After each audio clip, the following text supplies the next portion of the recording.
Halo guys, selamat datang dan terima kasih udah balik lagi di Kampung Jepang bersama gua Rein Sacho di sini.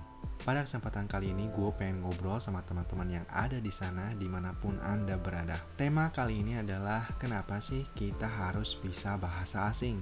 BTW ini cuma pendapat gue ya, berdasarkan pengalaman yang gue udah alamin. Gue udah berpengalaman bekerja di Jepang kurang lebih 9 tahun. Beberapa tahun belakangan ini gue ketemu dengan senpai yang memberikan gue inspirasi. Dia bilangnya begini, ada 4 sumber yang bisa kita gunakan dalam berbisnis. Yang pertama adalah orang, yang kedua adalah barang, yang ketiga adalah uang, yang keempat adalah informasi. Iya kan?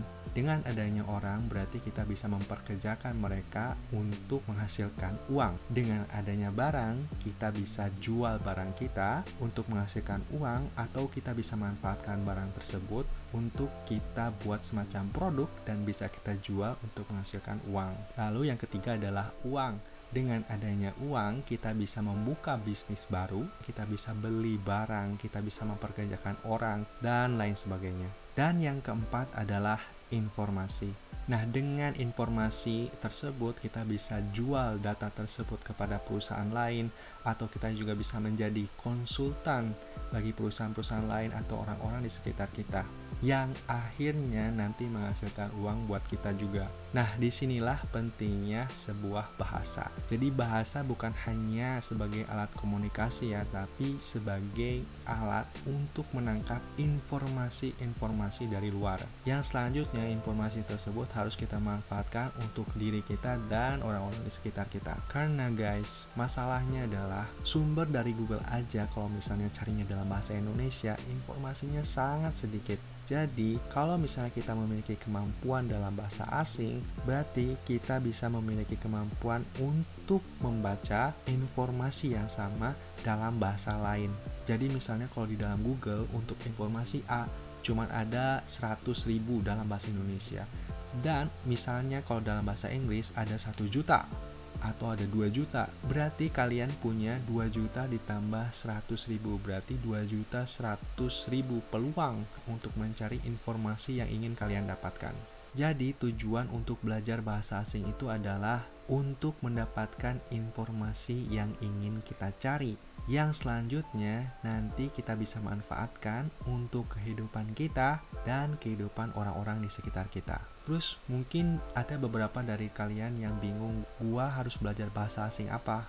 Gua cuma mau ngasih kisi-kisi atau arahan sedikit di sini. Kalau misalnya kalian bingung, kalian mikirnya prinsip untung rugi aja deh.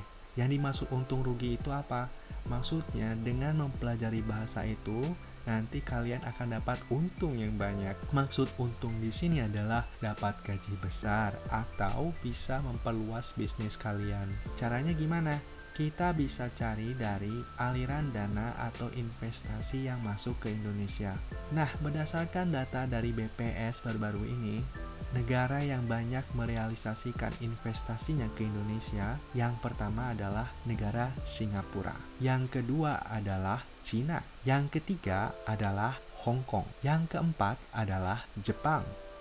Loh kak, apa hubungannya investasi dengan bahasa? 4 negara tersebut kan banyak menginvestasikan uangnya ke Indonesia. Investasi tersebut akan diiringi dengan penciptaan lapangan kerja yang baru. Berarti banyak pekerjaan yang berhubungan dengan negara-negara mereka. Permintaan terhadap orang Indonesia yang memiliki kemampuan berbahasa asing, terutama tadi ya, bahasa Inggris, Cina, terus Cina, Hong Kong, dan Jepang akan semakin banyak. Nah, negara-negara tersebut tadi bahasa apa aja? Yang pertama adalah Singapura. Singapura itu bahasanya apa? Bahasa Inggris. Yang kedua, Cina. Cina itu bahasanya apa? Cina. Ketiga, Hong Kong. Hong Kong ini bahasanya apa? Cina, tapi dia punya dialek lain ya. Dan yang keempat adalah Jepang. Bahasanya apa? Bahasa Jepang.